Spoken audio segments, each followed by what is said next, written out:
With us now, former federal prosecutor and CNN legal analyst Shanlon Wu. Shan, good morning to you. Good morning. Good morning. So let's start here with Pat Cipollone. New York Times reporting that Cipollone was in the room when the president asked for that help to pressure the Ukraine for the investigations. We watched him for 2 weeks now in the Senate trial. What is Cipollone's exposure?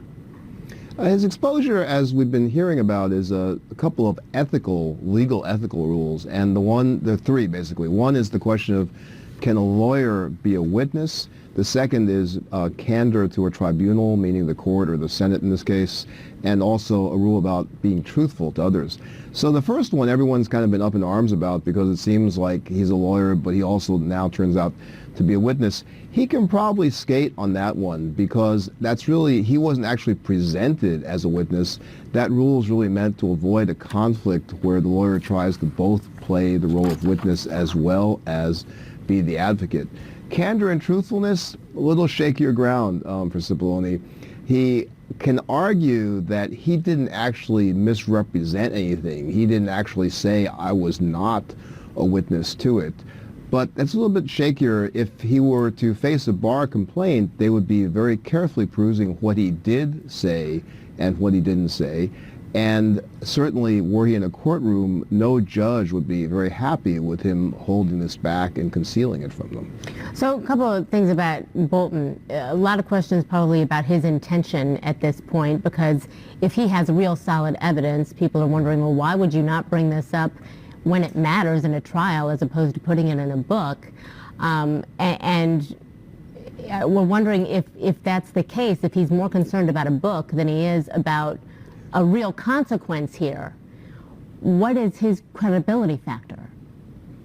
I think it's pretty evident that he's both concerned about his book sales as well as coming forward with telling what happened.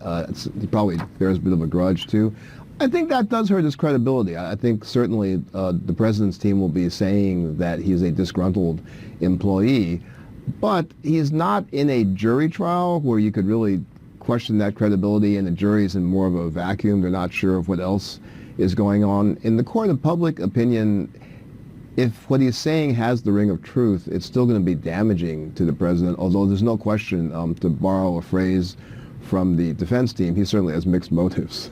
Shan, what stops Bolton from showing up on State of the Union, the show, not the actual address on Tuesday, but State of the Union tomorrow or any of the other Sunday shows, before the Super Bowl interview with the president, before the statements on Monday, the vote on Wednesday, State of the Union, and telling his story? What prevents him from doing that?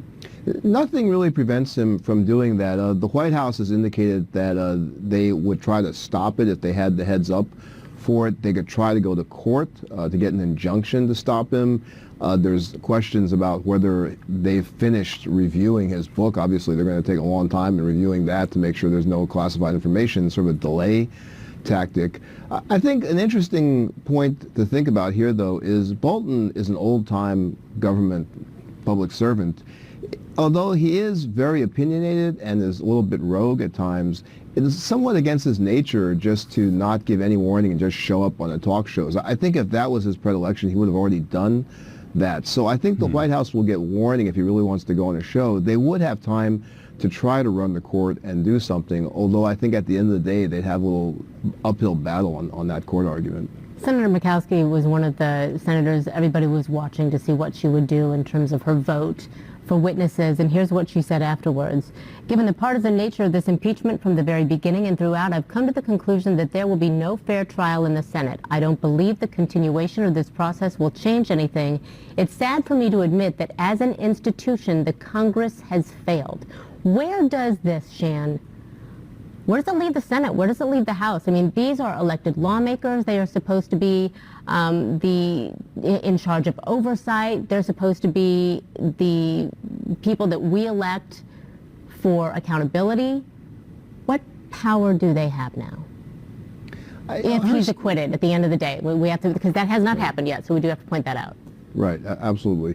Yeah, her statement is really hard to understand, frankly. I mean, it seems kind of ridiculous. She's talking about Congress's failure, the lack of a fair trial, that she is a part of ensuring that there won't be a fair trial. Yeah, I think that the House managers, the Judiciary Committee, Intelligence Committee, they did what they're supposed to do. They saw something they had to investigate, and they went ahead and did that. And I think in that sense, our system has worked. And in a very big picture sense, the system's working. It came to the Senate. It's a political body. Republicans have the majority, and they quashed it. From a moral sense, I think it's very troubling that, in my view, they didn't have the courage to stand up and look at the truth, call things as they actually were. And I think that they'll probably pay a penalty for that in the elections, and that's also part of the system as well. So I think the institutions will survive. Certainly a very troubling message being sent to President Trump, because once he's acquitted, he'll feel like he has a blank check to do whatever he wants. Right, but I mean, how powerful are those institutions that you're talking about, I suppose? Yeah, I think the power of those institutions really goes to how long they continue to exist. And ours have continued to exist. They've weathered a lot of ups and downs. And I think this is a very difficult situation because you have a president who's really not bound by any of the normal guardrail systems. And there's a lot of dangerous things he has done and he may do. And the only thing the institutions and we can do is just to continue to press that he be held accountable. So I think, the institutions are there. I don't think that they're acting in a very powerful way right now for the checks and balances. Shan, I want you to listen to something that we heard from Deputy White House Counsel Patrick Philbin. This is part of the argument to block witnesses that apparently was successful. Here's what Mr. Philbin said. And now to say that, well, fairness demands that this body has to do all that work, that sets a new precedent as well, and it would change for all the future the relationship between the House and the Senate in impeachment inquiries. It would mean that the Senate has to become the investigatory body. Change for all the future. You think it's valid? No, that's just a bunch of smoke and mirrors that he's doing there. The investigation was properly done by the House, and the Senate's trying the case. And in a trial, you can recall witnesses, you can recall evidence that's been introduced during the investigation, and you can have new ones come in. It doesn't transform them into having to do the House's job. So that's really just kind of nonsensical stuff he's thrown up to give the senators, the Republican senators, more of a hook to hang their coats on. And they hung it. Yeah, right on the hook. Shan Wu, always good to have you here. Thank you, sir. Good to see you. You too.